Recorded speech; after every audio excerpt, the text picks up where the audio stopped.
Vamos ler aqui em 2 Crônicas, capítulo 7, versículo 14 ao 16, diz assim: Se meu povo que se chama pelo meu nome, se humilhar e orar e me buscar e se converter dos seus maus caminhos, então eu ouvirei dos céus, perdoarei os seus pecados, sararei a sua terra.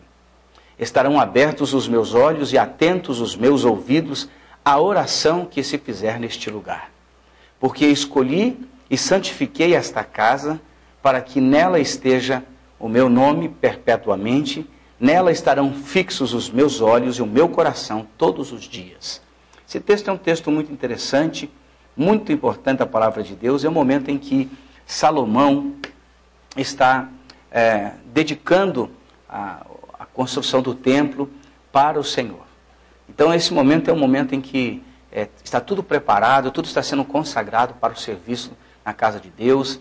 E o Senhor fala com Salomão e ele diz esta palavra, esse texto que lemos, muito importante aqui, que vai dizer: se o meu povo que se chama pelo meu nome. É interessante que o Senhor está chamando a atenção de pessoas que dizem ser chamadas de filhos de Deus.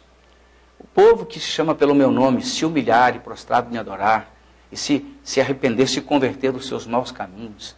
Então eu vou responder a oração, eu vou agir na vida deste povo que se chama pelo meu nome. E a primeira coisa que nós aprendemos aqui nesse texto, que nem todo que diz Senhor, Senhor, é de verdade do Senhor. Deus está exortando as pessoas para que haja um procedimento de povo de Deus. Não adianta dizer que eu digo Senhor, eu amo o Senhor, eu sirvo ao Senhor. Então, ele está dizendo que primeiro eu tenho que identificar quem eu sou para Deus. Deus espera que eu seja filho, verdadeiramente filho, mas eu preciso saber quem é que eu sou para Deus. Eu de verdade sou um filho? Eu sou realmente filho de Deus? Eu já nasci de novo, já entreguei minha vida a Jesus, já abri meu coração de verdade, com sinceridade. Falei: Jesus, o Senhor está no meu coração, porque este é o princípio da palavra de Deus. A primeira coisa que uma pessoa, para se dizer filho de Deus, tem que fazer, segundo a palavra de Deus, não é subentender que é filho, mas deve tomar atitude, deve crer em Jesus e receber Jesus em sua vida. E a Bíblia diz assim: e se alguém está em Cristo, é nova criatura, as coisas velhas já passaram, eis que tudo se fez novo. Quando nós estamos em Cristo, e de verdade nele e ele em nós vamos tomar atitudes diferentes na nossa vida, vamos começar a ser ajustados segundo os padrões da palavra de Deus para a nossa existência, para o nosso viver diário. Ou seja, um cristão de verdade, uma pessoa que realmente é filho de Deus, tem um comportamento diferenciado. Não é a questão de estereotipo, pode isso, não pode aquilo, não pode o outro. Não é essa questão de estereotipo. A primeira coisa que precisa acontecer é de dentro para fora. Não existe mudanças que nós possamos prospectar ou projetar uma mudança de fora para dentro. Porque a verdadeira mudança é quando a nossa natureza é transformada e é mudada. Então ela vem de dentro para fora. E é no íntimo do coração que recebemos a certeza de Deus, que somos filhos de Deus. Não é uma questão intelectual, mas é uma questão espiritual, íntima, transformadora, que muda a minha maneira de pensar, de perceber, de me conectar com as coisas que são do reino de Deus. Porque intimamente existe uma mudança gerada somente pelo poder do Espírito Santo de Deus, onde a pessoa, então, ela deixa de se tornar uma criatura de Deus. Porque a Bíblia é muito clara, como diz, que nós somos criados por Deus. Todo o ser humano, toda a natureza, tudo que existe é criado por Deus. Então é criatura de Deus. Porém, de criatura para filho, existe uma diferença muito grande. Para nos tornarmos filhos, a Bíblia nos fala que temos que crer e receber a Jesus Cristo como nosso suficiente Senhor e Salvador. E aí então nos tornamos filhos. A Bíblia é muito clara sobre isso. Não é só dizer Senhor, Senhor. Eu tenho que ter Jesus como meu Salvador e como meu Senhor. Uma outra coisa que a gente aprende aqui é que o povo de Deus precisa se humilhar na presença de Deus, para ver o agir de Deus. Se eu digo que eu sou do povo de Deus, que eu sou de Deus, que Deus é meu Senhor, eu preciso entender que eu preciso agora me colocar na presença de Deus com uma atitude de humildade. A minha oração, a minha postura, a minha busca pelo Senhor é uma atitude que eu, como fazendo parte do povo de Deus, cada um de nós nos envolvendo nisso que Deus tem para as nossas vidas, é o que vai fazer a diferença completa na minha representatividade do reino de Deus. Um cristão, um filho de Deus, ele tem essa característica de buscar a presença de Deus, de se humilhar, de ser impactado pelas coisas espirituais. Antes da igreja chamar o mundo ao arrependimento, a igreja precisa se humilhar diante de Deus. Ou seja, antes de nós estarmos até muitas vezes falando coisas para outras pessoas, nós precisamos acertar a nossa vida, nos humilhar diante de Deus, reconhecer quem somos, qual é o nosso estado hoje, no nosso relacionamento com Deus, aí sim nos humilhar na presença dEle, e aí fazer a diferença daquilo que realmente a minha vida é. A minha vida precisa significar alguma coisa para Deus. Quando nós nos colocamos diante do Senhor, uma coisa vai acontecer.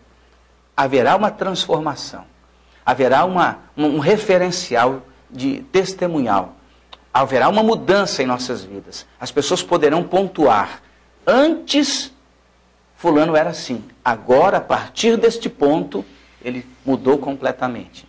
Essa é a característica da igreja. Um povo que se humilha, que se coloca na presença de Deus, que se rende ao Senhor, porque um verdadeiro cristão e a soberba não combinam, são antagônicos, são mensagens diferentes. E a gente precisa, então, aprender isso com o texto que nós lemos aqui agora. Se o meu povo, que se chama pelo meu nome, se humilhar, então, quando o povo de Deus se humilha diante do Senhor, nós começamos a verificar que algo começa a mudar completamente na vida da pessoa que se diz povo de Deus.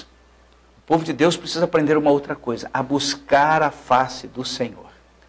Existe hoje uma corrida muito grande das pessoas indo às igrejas, por questões sociológicas, questões econômicas, questões emocionais, de saúde. E as pessoas vêm para a igreja com uma expectativa de resolver todos os seus problemas. Foi gerado na vida das pessoas essa expectativa. Venha que você vai receber a solução de tudo e você vai ser completamente transformado, que basta você fazer isso e aquilo e Deus vai te responder. Nós temos a impressão que muitas vezes nós estamos invertendo os papéis. Deus se tornou servo e nós nos tornamos senhores, aqueles que exigem uma resposta de Deus, uma manifestação de Deus, e enfim, as pessoas vão para a igreja buscar a Deus com uma expectativa que Deus tem que nos servir. A grande verdade é que o povo de Deus precisa aprender primeiro a orar para ter comunhão com Deus, não por causa das suas bênçãos. Quando nós oramos para ter comunhão com Deus, nós estamos dispostos a consertar as áreas da nossa vida que estão atrapalhando o nosso relacionamento com Deus. A Bíblia diz que a única coisa que causa separação entre nós e Deus, Isaías 59, versículo 2, é o pecado. O pecado nos distancia de Deus, o pecado nos deixa longe da presença do Senhor.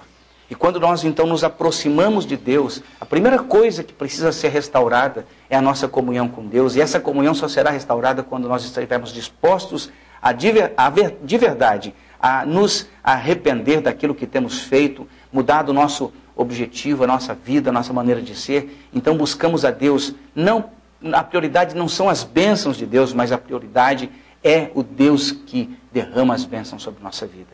Ou seja, o alvo principal da minha oração é a comunhão com o Senhor.